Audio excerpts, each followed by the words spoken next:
النبي الكريم صلى الله عليه وسلم. صلوا على النبي المصطفى صلى الله عليه وسلم.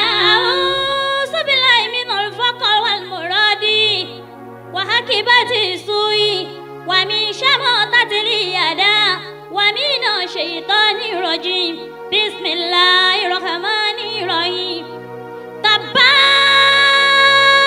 الذي بيده الملك وهو على كل شيء قدير الذي يلقى الموت والحياة ليبلوكم أيكم أحسن عملا وهو العزيز الغفور صدق الله مولانا العظيم.